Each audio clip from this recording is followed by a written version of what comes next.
Hello everybody and welcome back to the channel. Today we will be looking to the hallowed antiquity of the Napoleonic era, and we will be donning our Phrygian caps, singing La Marseillaise, and making sure our heads are still attached to our shoulders as we look back to start collecting revolutionary France. Now, this was a period of great upheaval, and uniforms were very varied during this time. You had state-issued ones, you had privately made ones by certain regimental commanders, or you just had people turning up in whatever they happened to be wearing at the time. So, because there was so much variation, what that means is that while, there are uniform looks out there, it allows us to plunder quite a few different ranges and perhaps even look at some models that are primarily designed for a later period. Now, when we are talking about revolutionary French armies, I am talking from about the period of 1790-ish to about 1800. So some would call that the first consulate as well. So it's before Napoleon crowns himself emperor, and it basically ends with the Battle of Marengo. So that's the period that we're focusing on. So Napoleon's campaigns in Italy, Napoleon's campaigns in Egypt, the Vendéan revolt, any sort of adventures in the Netherlands or against the Prussians, all that kind of good stuff. The Revolutionary Wars, as I say, anything that happened before 1800. So hopefully we're going to be able to put together an army that would be as comfortable in the sands of Egypt as it would be in the sugarcane fields of Haiti.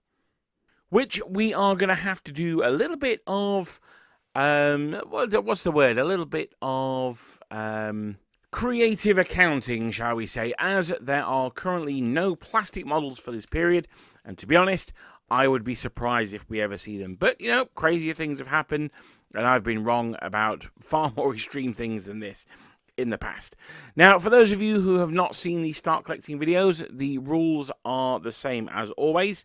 Although, unfortunately, due to the modern world, we have had to up the budget. So, instead of the £200, we are now going for an army of £250. But we're still going to divide this into two £125 chunks. And that represents either spreading the cost across a couple of months, or perhaps, two different pay packets, or maybe two bonuses, or for the younger viewers down there, because I don't seem to get this anymore, birthday and Christmas money. Anyone who wants to send me any is more than welcome to.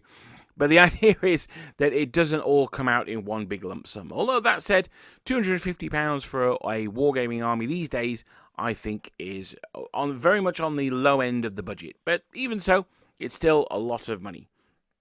Now, the first £125 we are wanting to put toward building the core of the army.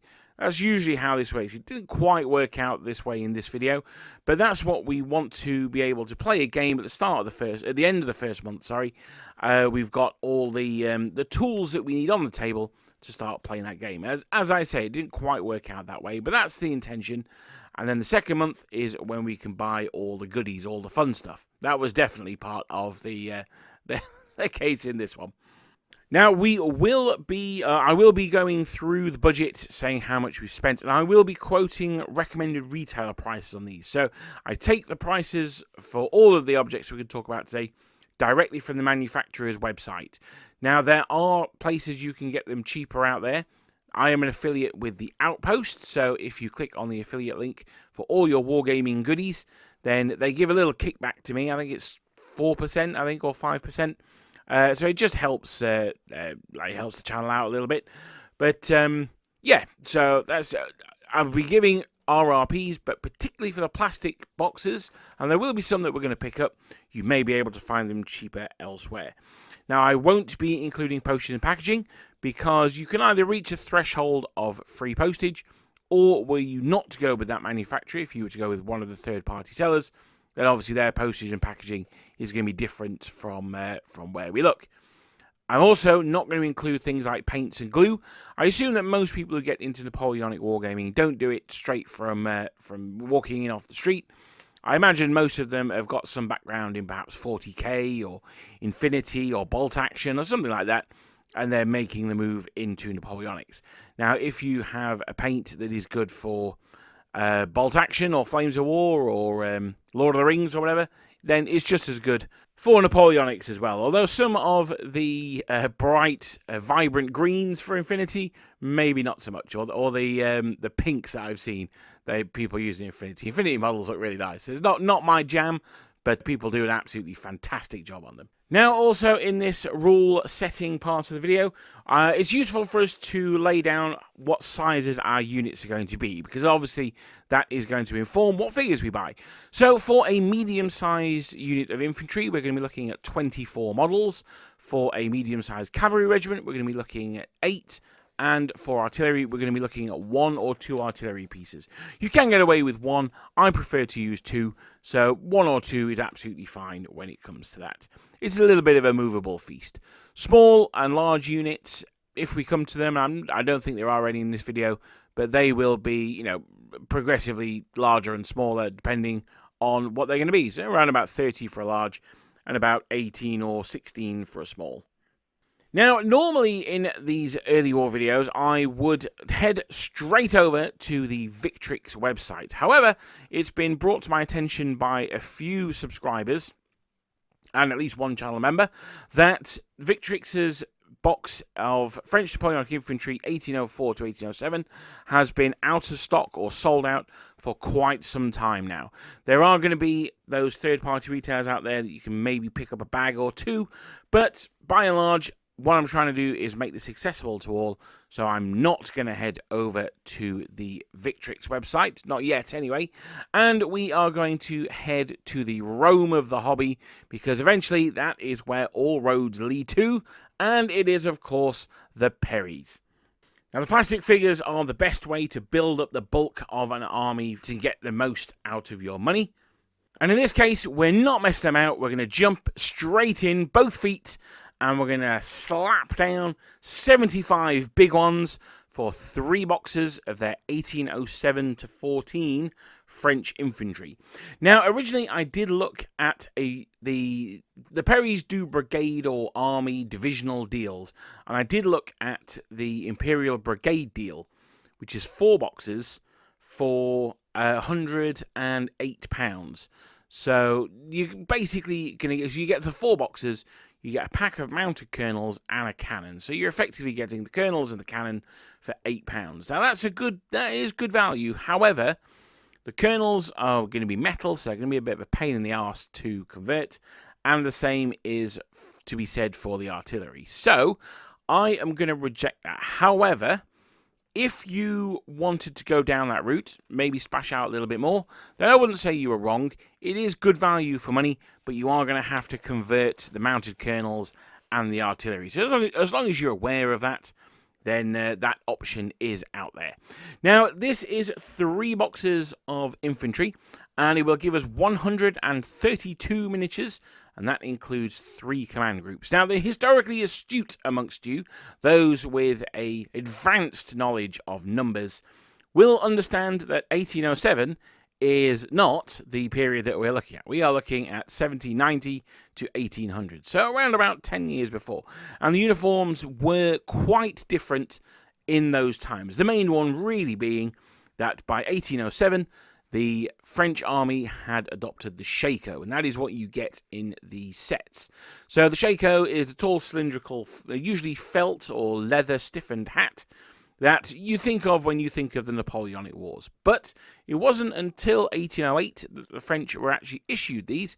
Before that time, they wore the famous bicorns. Now, the thing I love about these bicorns is that, so there's 2 ways of wearing a bicorn. You can wear it fore and aft, which is where it goes front to back. So think British officers at the time, or think something like a naval captain. Or you can wear them like side to side. So that would be like Napoleon wears his. Or you think of maybe a naval admiral would wear them like that. Now, when it comes to Revolutionary French, they just stick them on their head at all sorts of random angles. And I can appreciate that. I am someone who likes shabby chic. So that's pretty good for me. Now, so in order to get that real early war revolutionary feel, we're going to need to pick up some alternative heads. Now, there are two ways of getting hold of bicorns, and they are both also available from the Perrys, so that's quite handy. And you know what? One day I'm going to do a video where I don't use the Perrys. That will be a challenge in of itself. Let's see if we can get a £250 army together using no Perrys. But, you know, when they're the best on the market for combining quality and price, it's hard to look past them, isn't it? Anyway, so we can go one of two options to pick up some bicorns. And in this video, we're actually going to use both of them. So the first one is that we can go quite simple. We can head on to the Napoleonic metals range, French, and we can look at FN, so that's Foxtrot November, or French Napoleonic, 236 and 237. Now, they are metal head sprues, and they are specifically designed to revolutionize, one could say, your mid-war troops. Now, the other way is that we can go to the plastic accessories section of the website, and we can look at B for Bravo 88, and that is the Spanish head sprue. Now, both have their benefits, their drawbacks, and upsides. Obviously, with the metal ones, they are made out of metal, so some people like that, some people don't. One of the things that I personally don't like is combining metal and plastic. I always feel that you don't get a particularly strong bond for either side of that. Now, it's not necessarily the end of the world. One thing that I have found with those is, for argument's sake, you've got metal arms on a plastic model. I remember when Games Workshop first brought out their Empire crossbowmen and handgunners. That's how they worked.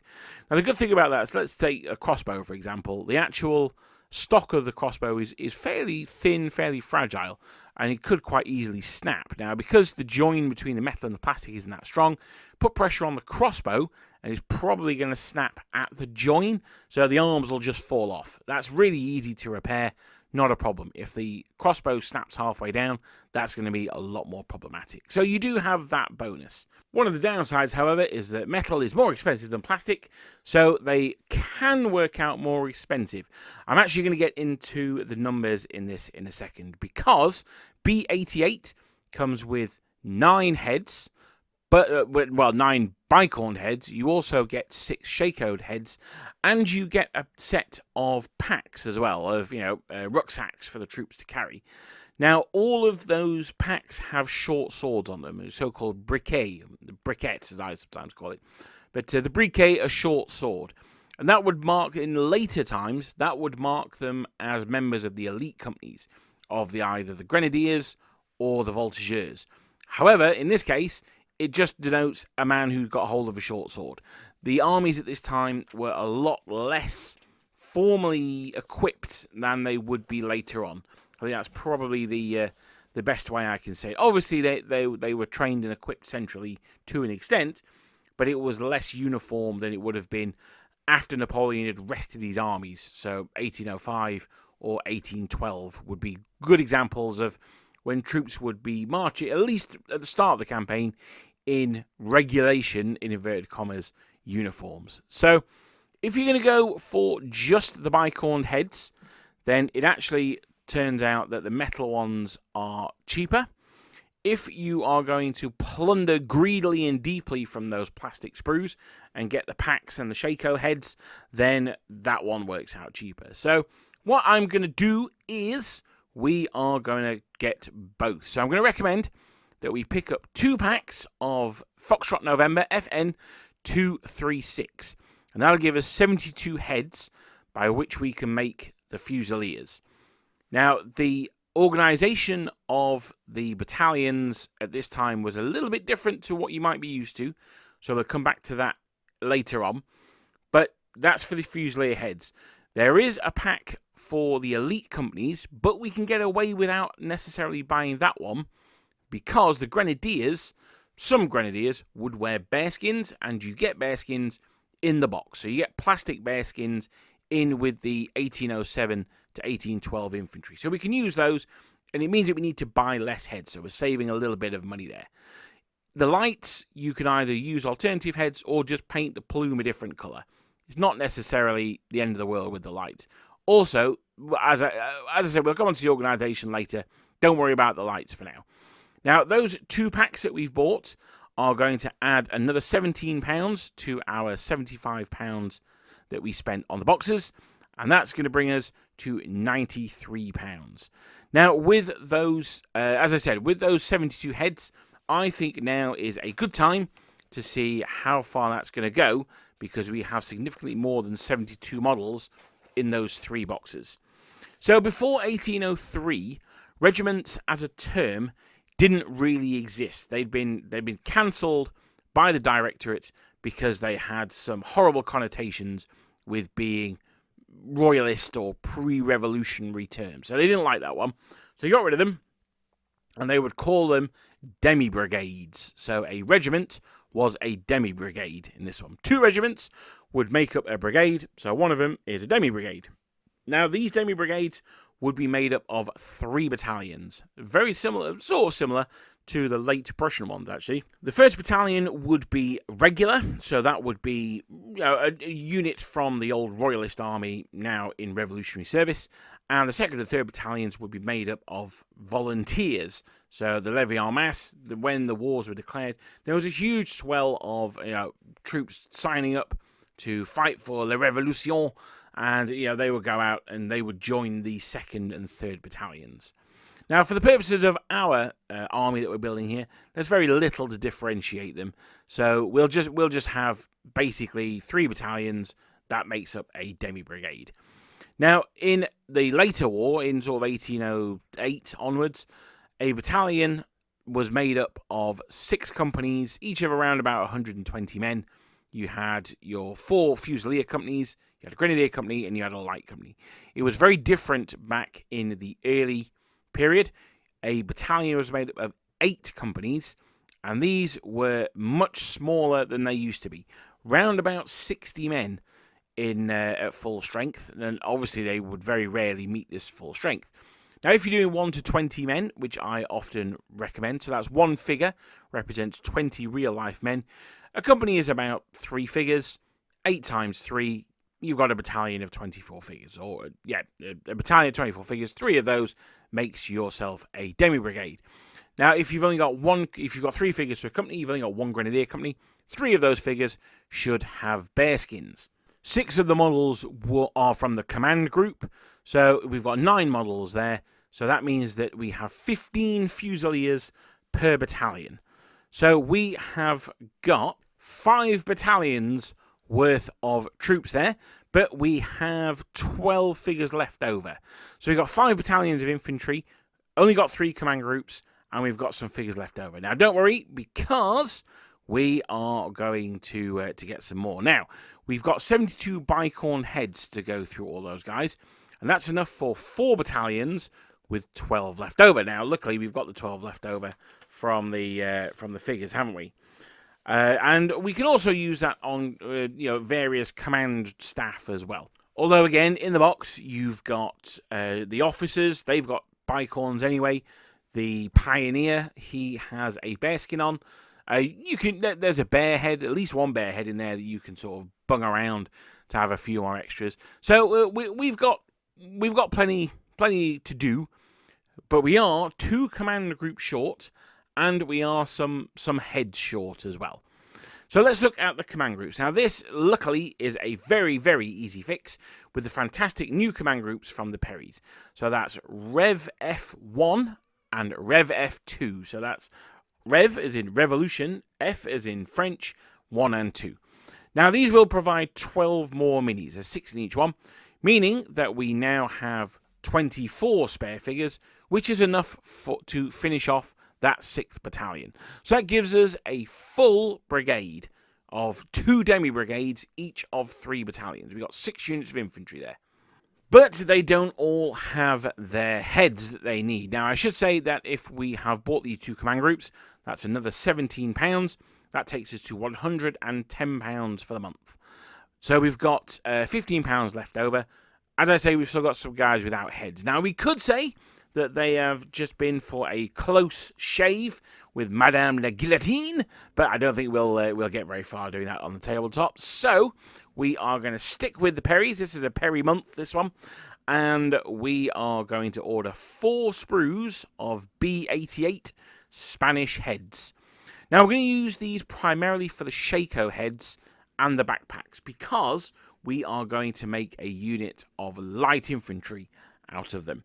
So, as I said before, the briquettes were often seen, these short swords were seen as a symbol of an elite battalion or an elite company, and, you know, it just lets us differentiate the lights from the medium, the regular line. You could even use them as troops from the Batavian Republic, a short-lived republic, as the name suggests, that was in sort of Belgium, Holland area. So if you wanted to do some troops that are a little bit different, then you could do them that way.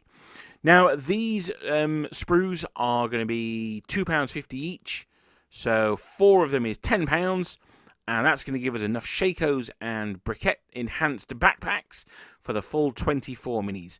And it also provides us with 36 more bicorns, taking us to a total of 108 bicorns altogether. I had to check my notes there. You can hear me turning the pages in the background. Now, that is more than enough, considering that we've got some metal command groups that don't need heads. And, as I said before, the officers and pioneers, they won't need heads either. Don't worry, because although we have spare heads, I do have something in mind for them. So, we have 6 battalions of troops here. We've got 5 battalions consisting of 3 grenadiers, 6 command group, and 15 fusiliers, all in bicorns and or bearskins where applicable. Now, incidentally, between the metal heads and the plastic heads, if you were to mix them all together, then we actually wouldn't have any repeated heads in a battalion. That's pretty cool, I think. I think to have 24 unique looking models is actually pretty good, especially when you compare something like Front Rank, who do a single pose for March Attack or whatever. So, no, that's a bit extreme, but that's really good. Really happy with that. That's a fantastic way to go about these things. That said, they're all going to be in bicorns or bearskins or bareheaded, which is a little bit too uniform for the period. Actually, we could make it a little bit more funky by swapping in some tarletans or some Kleber ordnance hats or something like that. But I think that comes later. I think as it is, we'll leave it for now. We'll concentrate on getting the army together, and we'll worry about tarletan heads and things like that at a later date. Instead, you can get those from Skytrex if you're interested. So I guess we're looking more of a early consular war army than a levee en masse Revolutionary War army, I suppose. We also, in addition to the 5 line battalions, have a Léger battalion as well, but we've got no brigade command, artillery or cavalry at the moment. So, as I said at the start of the video, while I normally like to have a usable army at the end of month 1, this one isn't really. This one, because we've had to spend the extra money on the heads, I think that, it's worth it, and that's where that money would have gone otherwise. It would have gone on some command staff, etc. And we would have been able to get the Imperial Brigade deal as well. So, fair enough. Now, speaking of the extras to do with, the command and things like that, the one thing that I haven't mentioned this month is we haven't got any flags. Now, that's not unusual for these videos. We don't normally get the flags on month 1. And we haven't got... you'll get some in the Perry box, but they're not going to be right for the period. And we haven't got any bases. Now, you do get bases in the Perry box, and they are very right for the period. I like to have a 20mm frontage on my guys. The ones that you get in the box are 15mm frontage per model. Now, actually, I think that looks pretty cool. I particularly like it for the Revolutionary Wars because it's when the men are a bit less well trained, so they're all crammed together to make manoeuvring them and keep them in line just that little bit easier. So I would say use the bases that come with the Perrys, no problem at all. You've got yourself plenty of bases there, and it means you don't have to spend any more money on them. Now, you may have noticed that we have £5 left over. So, sorry, I should have said as well, with those battalions, we mentioned earlier on that the 1st battalion of a demi-brigade was the regular ones. I would give those regular French unit stats, and for the volunteer battalions, the 2nd and 3rd battalion, I would give those the freshly raised special rule, just to have a little bit of fun with your army. What's the point in having everyone who's trained the same? What's the point in doing the Revolutionary War if that's what you're going to do with them?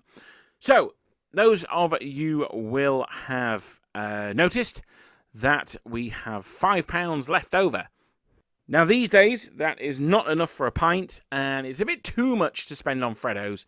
So we are going to add it. That's a lie. That's not too much to spend on Freddos. But for most people, that's too much to spend on Freddos. So we're going to add it to the budget for month 2. So, with the extra £5 in our sweaty grasp, let us head into month 2. Now, in month 1, we acquired the basis of the infantry that we're going to need. We actually acquired all the infantry that we're going to buy in this project. So we can now turn our eye to something far more fun, and that is something that our little jumped up Corsican upstart Napoleon Bonaparte can perhaps sink his teeth into. And we are actually going to head to the Victrix website this time and pick up a bag of VX0017 Snappy French Napoleonic artillery 1804 to 1812. Now they do 2 bags of artillery, so make sure you get this one, the 1804 one. It's the one that contains both bicorns and bearskins, so you can do the guard artillery out of it as well. But most importantly, what we're looking for in this one are the bicorns. Now, you get 3 guns in this set, so you can either have a large battery, or you can divide them up into 2. You can have a medium-sized battery, and then a single 1-gun small battery. Or I guess you could use 1 gun and have three batteries. The choice is yours. For me personally, well, you'll see later on in the video, but I'm going to get my Kellerman on, and I'm going to suggest that we have it as a 1 large battery. Now, these are £30.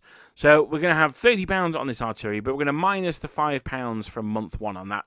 So it's only going to cost us £25. But that is already a 20% of the way through. 20% of the way through our budget. So maths, not good.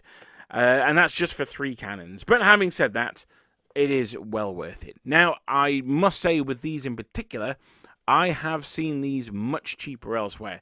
I saw them on... I can't believe this is the name of the website. Do not Google this at work. SNM stuff. Okay, so that's Sierra November Mike stuff. It's Wargaming. It's nothing. Whatever you do, do not type that in on to the work computer. Just type in Victrix Napoleonic Artillery 1804. I think you'll be much safer with the websites that you'll go to if you type that in than S&M stuff. I don't know what they were thinking. I don't know what they were thinking with that. Anyway, they've got them for £26.70, so that's a saving of £3.30, so that's not nothing. Wayland Games has got them on sale for £27. So there are cheaper ways to get them out there than just buying them direct from the manufacturer. But those are not the rules for these videos. So I'm going to pause it here while I stop laughing, and then we'll get back into it. But anyway, so as I was saying, that's unfortunately not the rules for this series. So we are going to pay the full RRP of £30, but it's only going to count as 25 because we had the £5 left over. Now we've gone out into the world. We've looked at other places than the Perrys, but sometimes the song of home calls you back. So we're going to head back to the Perrys. I say all roads lead to the Perrys. We're going to head back there, and we are going to look at picking up some cavalry. Now, there are a number of different sets that you can pick up here. You can go for the Dragoons. Their uniform didn't change that much. You can go for... I did a little bit. You'd be better off with Victrix Dragoons.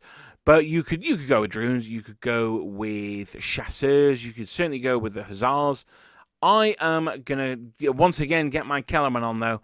I'm going to go with FN 120, Cuirassiers, and Carabineers. Now, we're not going to be able to use the Carabineers in this set because at this period, they were basically just jumped-up Dragoons. The armour and the really nice crested Grecian helmets, they came in 1812. But the Cuirassiers, however, they were very much around in the early imperial, well, the consular period or the Revolutionary War period. Now, again, they didn't wear their helmets, but instead they wore bicorns with like a metal skull cap underneath. Very, very 7 Years' War. And luckily we had plenty of leftover heads from month 1. Now, on the plastic Spanish sprue, as you would expect from true Spaniards, there are quite a few heads with moustaches. If you can get those ones, most cuirassiers would wear a moustache, as again, that was seen as being part of an elite regiment, which the cuirassiers technically were. Now, a box of Perry cuirassiers comes with 14 models in there, which leaves us, it's 12 cuirassiers and then a 2-man command sprue. Now, frustratingly, that leaves us 2 off having 2 regiments of cuirassiers. So, there are 3 ways that we can go. Normally, I would say, just get a blister pack of 3 models, add that, and then you've got 1 left over. He can be used as a brigade commander or something like that. But the Perrys, they don't do a cuirassier set with the bicorns. They don't do an early Revolutionary War cuirassier set. So we can go one of 2 ways. We can either order the command sprue. That's probably the most sensible way of doing it. That's about £5. Order that sprue, stick some more bicorns on them. Jobs are good, and you've got yourself 40 models from the box, plus 2 more, 16. That's 2 regiments of 8 cavalry. Perfect. However, I am going to go off the reservation a little bit, because they are, as I say, they are elite cuirassiers. I'm going to go to a manufacturer that is low-key one of my favourite ones. I don't talk about them very much because they are difficult to shoehorn into these videos because we're working to a budget, and these guys are not a company you go to when you're working on a budget. But they are Eureka Miniatures. Now, they're actually an Australian company, but they do have a UK arm. So we're going to head over to Eureka Miniatures UK, and they have an absolutely phenomenal Revolutionary Wars range. Really, really good. I'm not sure who the sculptor is. I'm sure someone will be able to tell me in the comments. They look familiar, but I can't quite put a name on who sculpted them. But they have a huge range. The thing that puts me off going to them is they are very expensive. However, I think we have been goodest boys. We even saved £5 on month 1. So I think we can splash out on some very snappily titled codes here. 100 WFR, as in Wars of the French Revolution, 186, 187, and 188. So that is a commander, a colonel, a standard bearer, and a trumpeter. And they are $5.50 a pop. This is why I say they are expensive. They are more than a third more expensive than the Perrys. So they are not cheapio. But with the artillery, that extra £15 added to the cost of the cuirassiers brings us to £65 for this month. Now, that will, of course, give us 17 models. So we still have 1 cuirassier left over, and we can have him as the brigade commander. I'd probably use one of the plastic ones. To be honest, it's a little bit dodge. The generals of brigade wouldn't wear cuirasses at that time. They came in after D'Espagna was killed at Aspre-Essling. But you know what? This guy, this general, he's decided that he's suffered enough. He's risked his life enough just by being within 200 meters of Robespierre. So he's decided to put on a cuirass when he goes to battle. Sounds pretty sensible to me. Now, with those figures in our cart, we're not going to check out just yet because we have some more goodies to pick up from them. Now, revolutionary armies, one of the things that I really like about them, and it's quite unique to the period, in fact, it's unique to warfare pretty much until the Second World War, really, is they have a bunch of guys called Representative on Mission. Now, these guys were, I mean, if you know anything about World War II, these guys were like very early war Soviet commissars.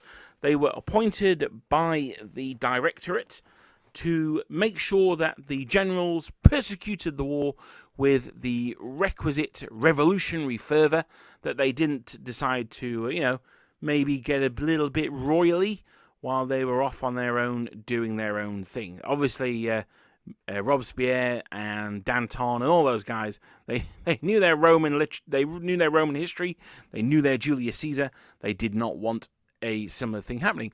And luckily, of course, in the late revolutionary period, there was no one general who, beloved by his men, was able to, get rid of his two partners in political power and then make himself emperor. That would never have happened. Yes. Anyway, these guys, the representatives on mission, so they would go and hang out with the general. Now, for rules-wise, I think they'd make quite a cool vignette. I would have a general to have -1 to his command value, so he's a negative there, but he gets a free reroll. So that would be that when he's required to reroll a failed order, he gets -1 to his command roll, but he gets to reroll his reroll. So you just keep rolling until you get the answer you want, basically. No, I'm joking. But that would represent the fact that he's not quite as free to operate as he would like to, but his authority is backed up by the representative on mission. Now, I think that there is a great set that the Eureka do, and I think it'd be a real shame to miss out on it. So we'll go for 100 WFR 089, French General on Foot and Représentant en Mission.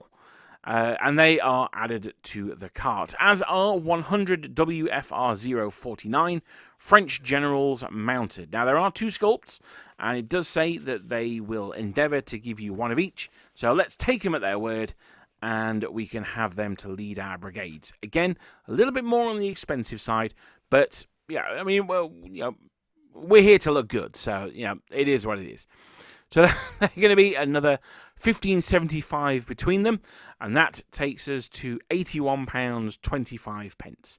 Now, you could splash out another £5.25 on 100 WFR 179, Heavy Cavalry Officer at Rest. Now, he would be an excellent cavalry brigade commander, but he is very much an optional extra, especially considering that we have a bonus Krasia left over. So we have got all the basics now in place. We have 2 brigades of infantry, we've got 1 brigade of heavy cavalry, and a large battery of artillery. While we've got the bases from the Perry packs, including the cavalry, we are going to head over to war bases, and we're going to grab a pack of 75mm by 100mm bases for the artillery, and a pack of 50mm rounds for their command. These have leapt in price by a mighty 20 pence, and at 1.95 pence per pack, then it's £3.90, I would say very well spent. Now, speaking of ancillaries, such as bases, we are missing perhaps the most important thing of any Napoleonic army, and that, of course, is the flags. Now, my normal go-to for flags is local Sheffield company GMB. However, in this case, there can be only one Highlander style, Connor MacLeod style, and it is flags of war. They have literally dozens of flags from the Revolutionary period, and I would recommend, this is going to be, that you're going to have to do a lot of really hardcore research here. I would recommend that you go onto their website, you go onto the Revolutionary flags, and you look at which ones you think are coolest, and you buy those ones. That is entirely how I would do it. All the flags are very colourful. They've got really nice designs on them. They've got chickens on them. They've got rods and axes. The what do you call them? The things that they carried in Rome.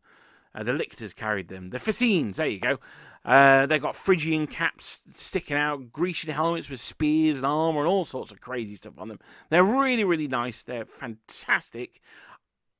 Buy the ones that you think are the best. Literally no one is going to know or care what regiment they actually belong to. Just go large, because they are so colourful.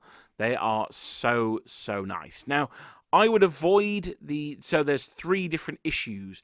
I'd avoid the 1791 issue, and I'd stick with the 1794 ones, because, and I'm going to use inverted commas here, they look right to me. I just think they look awesome. Now, they don't have any specifically cavalry flags. I like the ones that I would pick up are a tricolour, but instead of being like the vertical bands as you know and love from the modern French flag, there's actually got a white cross in the middle, and the opposite quarters are red and blue. It's a bit like is it Puerto Rico that has a flag a bit like that, I think? Something like that. Anyway, they've got stars in the divisions there. Wherever it is, anyway, I think they look really cool. That's what I would pick up for my cavalry. Now, we're going to need a number of these because you only realistically get... Well, you get 2 flags per pack. So we are going to need to pick up a number. We've got 6 battalions of infantry.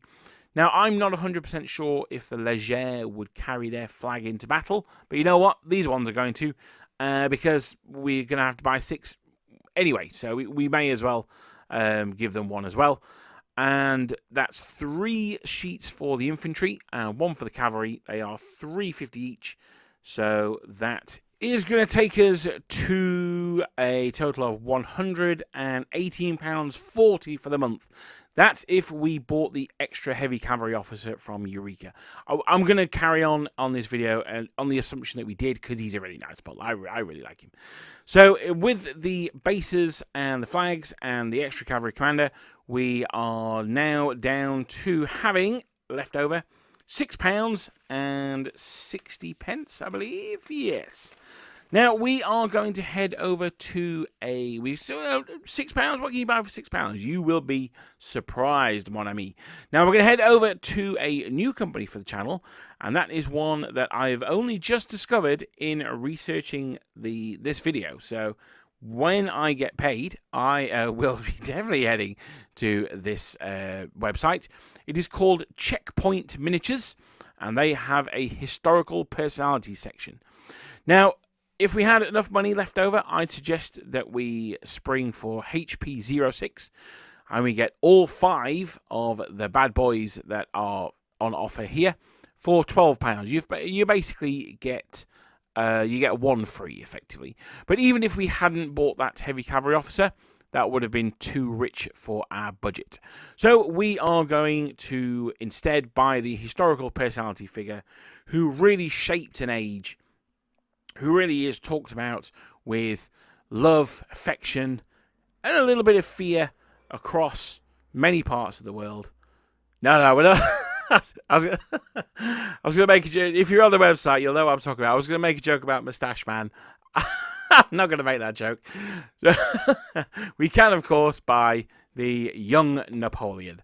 So, with him in our hand, you've got to have young Napoleon, haven't you? So, we still have £3.30 left over. We could still pick up Moustache Man, but we're not going to. We are going to pick one of the other generals. You know me. You know who I'm going to pick. It's got to be Kellerman. I mean, it just has to be. Although I do really like the Kleber miniature as well. He's really nice, but he's useful for Egypt. But no, I'm going to stick with Kellerman. He is going to be my boy. So we've got 60 pence left over. What can we do with 60 pence? You know, is 60p? Well. This is the most important part of the video, because jumping onto our final website, I'm not sure if this is the first time we've done this, but jumping over to the Tesco's website, you can buy not 1, but 2 Freddo bars at 30 pence each. That spends our last 60p. Although you're going to have to spend about £8 in delivery for those 2 Freddos. Worth it. Absolutely worth it.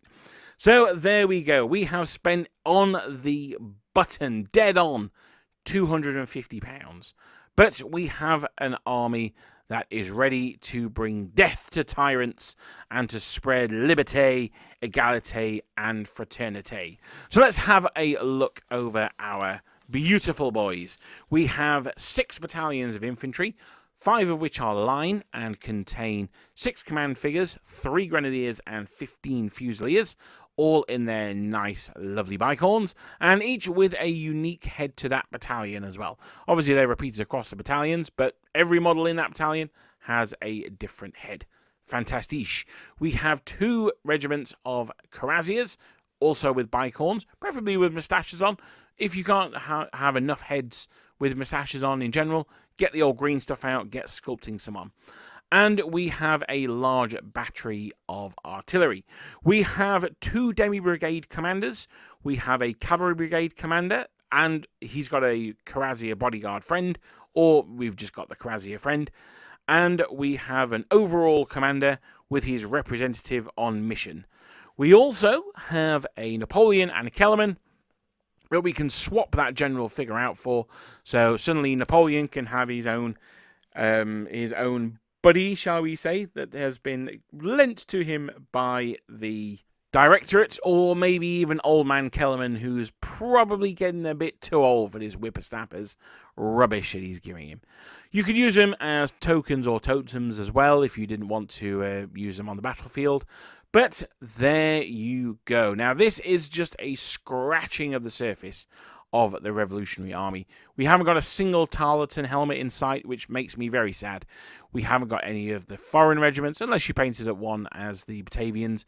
We also don't have any light cavalry, which is a large part of the Revolutionary period armies. But I hope that you have enjoyed at least this way of dipping your toes into what for many is a bit of an unknown period. It's certainly one that's not as popular as later, and is definitely not as popular as Waterloo. So I hope you've enjoyed it. I hope you will check out Eureka Miniatures and their line of models. I also hope that you'll check out Checkpoint Miniatures and maybe pick up their some of their personality figures. As I say, I definitely will be, and I hope very much that you've enjoyed this journey into revolutionary France with me. With it being summer, the live streams are live, as the name would suggest, I suppose, and they are taking place on Wednesday afternoons at 6, or evenings at 6 p.m. British summertime. We had a look at some World War II Japanese officers in the last one. It was a bit weird, but I was reviewing the new Warlord resin. I was a bit of a fan of it. I also reviewed some Silver Bayonet figures. I was a little bit lukewarm on them, and we looked at the piano miniatures, which were fantastic. So if that sounds like the kind of thing that you would enjoy, a bit of a chilled out paint along session, then please join me for that. It is Easter weekend next weekend, so there will be no video on the Sunday, although I will be doing a live stream on the Monday, so make sure you catch that. I will do an announcement about that on the YouTube page. So thank you very much for joining me, and I hope to see you guys next time.